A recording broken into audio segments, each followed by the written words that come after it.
राजस्थान के एक छोटे से गांव सुधा माता में रहता था निर्मल, एक गरीब किसान। पिता बचपन में ही चल बसे। माँ ने दूसरों के खेतों में काम कर करके उसे बड़ा किया। निर्मल बचपन से ही शिव भक्त था। हर सोमवार उपवास रखता, हर सुबह मंदिर जाकर बेलपत्र चढ़ाता। पर जैसे जैसे उम्र बढ़ी, जिंदगी की कठिनाइयां भी बढ़ती गईं। फसलें सूख गईं, कर्जा बढ़ गया, माँ बीमार रहने लगी। निर्मल का मन टूटा और एक दिन वो शिव से रूठ गया। उसने मंदिर जाना बंद कर दिया, उपवास छोड़ दिए और कहा, मैंने तुझे हर पल पूजा, फिर भी तूने मेरी एक न सुनी। अब मैं तुझसे कोई उम्मीद नहीं रखता। एक रात बारिश के बाद कीचड़ में फिसलते हुए वो जंगल की ओर चल पड़ा। मन में एक ही विचार था, अब इस जीवन का क्या मूल्य है। वो एक सूखे कुएं के पास बैठ गया, थका टूटा रोता हुआ। शिव, अगर तू सच में है तो आ सामने, वरना आज के बाद तेरा नाम भी नहीं लूंगा।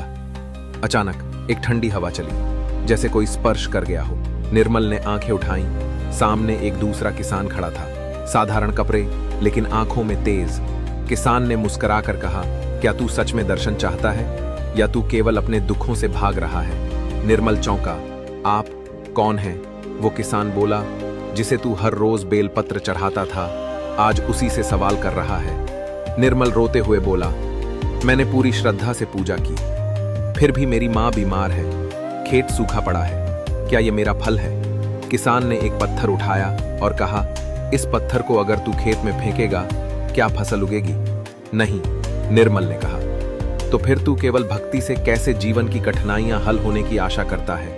भक्ति अकेले पर्याप्त नहीं, कर्म चाहिए, संतुलन चाहिए और सबसे बढ़कर विश्वास चाहिए।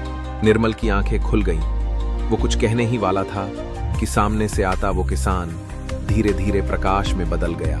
जटाधारी रूप, नीलाकंठ, त्रिनेत्र, भोलेनाथ स्वयं प्रकट हो गए। निर्मल वहीं भूमि पर गिर पड़ा। प्रभो, मुझे क्षमा करें, मैं आपको समझ नहीं पाया। शिव बोले, तूने कभी मुझे छोड़ा ही नहीं। तेरी हर आंसू, हर पुकार मैंने सुनी है, पर जीवन तेरा है और कर्म भी तुझे ही करना होगा। अगली सुबह जब गांव वाले कुएं के पास पहुंचे तो देखा, निर्मल वहां ध्यानमग्न बैठा है, जैसे उसे कोई दिव्य शक्ति छू गई हो। वो अब पहले जैसा नहीं था। उसके चेहरे पर शांति थी, आंखों में साहस और मन में एक नई ऊर्जा। उसने खेतों में फिर मेहनत शुरू की, मां की सेवा की और हर सोमवार मंदिर जाता, लेकिन अब मांगने नहीं, धन्यवाद देने। संदेश: शिव को देखने के लिए आंखें नहीं, विश्वास चाहिए। दर्शन उन्हें ही होते हैं जो भीतर से टूटकर भी सच्चे कर्म और भक्ति के रास्ते पर चलते हैं, क्योंकि शिव बाहर नहीं, हमारे भीतर हैं।